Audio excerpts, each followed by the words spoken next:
এই চুড়ির ফরম্যাটগুলো যে কোনো সুতার দোকানে আপনারা পেয়ে যাবেন। যদি আপনি আপনার পছন্দ মতো ডিজাইন তৈরি করতে চান আর কি।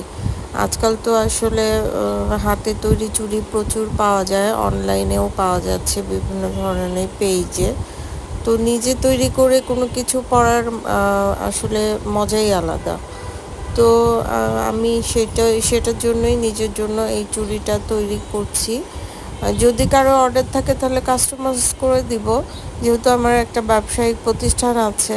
তো সেই কারণে আমি ভাবলাম ছোট আমার ড্রেসের মেকিংয়ের সাথে সাথে ড্রেসের সাথে ম্যাচিং করে কিছু চুড়িও বানাই আর কি, নিজের জন্যও হবে ব্যবসার জন্যও হবে।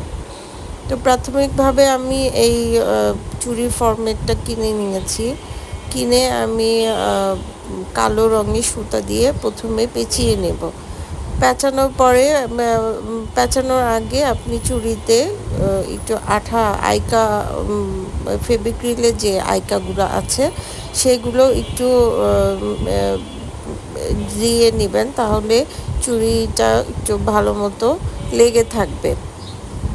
তারপরে আমি এর মধ্যে কিছু জরি ফিতা কিনেছিলাম, 2 গজ পরিমাণ জরি ফিতা আপনার প্রয়োজন মতো কিনে নেবেন। যেহেতু আমি 1-2টা চুড়ি বানাবো এর জন্য কম কিনেছি, বিজনেসের জন্য হলে আর একটু বেশি করে কিনবেন।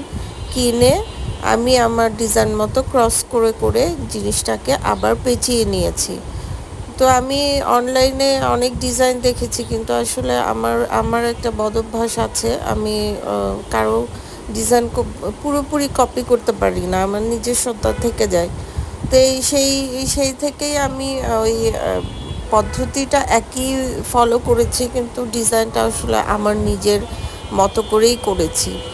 তো প্রথমেই আমি ওই জরি ফিতাটা ক্রস করে করে পেঁচিয়ে নিয়েছি, মাঝখানে কিছুটা ফাঁকা রেখেছি আরেকটা ছোট্ট একটা ডিজাইন করার জন্য।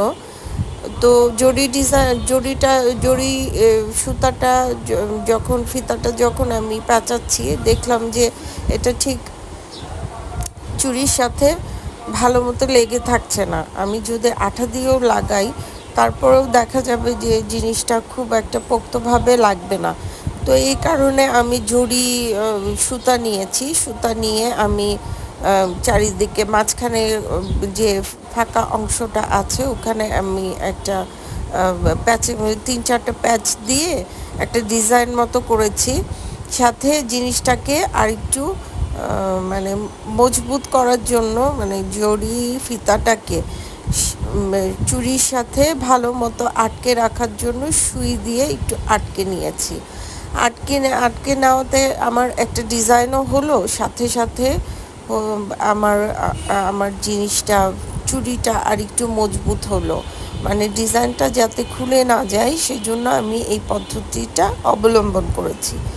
তারপরে মাঝখানে আমার কাছে পাথর ছিল, ফুলের ডিজাইনের পাথর ছিল, সেই পাথর দিয়ে আমি আবার ডেকোরেশন করেছি। তো ফাইনাল লুকটা আপনারা দেখেন কেমন হয়েছে। আমার তো মনে হয় ভালোই হয়েছে। আমার আরও 2টা চুড়ির ডিজাইন আমি করেছিলাম, সেই 2টা চুড়ির সাথে এটা পরতে মোটামুটি ভালোই লাগবে। এই যে হচ্ছে আমার পাথর লাগানোর আগের ডিজাইন, তারপরে আমি পাথর লাগাচ্ছি। লাগিয়ে আপনাদেরকে দেখাবো কেমন লাগে। যদি আপনাদের পছন্দ হয় তাহলে আপনারা আমাকে নক দিতে পারেন, আমি আপনাদেরকে কাস্টমাইজ করে বানিয়ে দেব। তো দেখতে থাকেন ফাইনাল লুকটা কেমন হলো জানাবেন।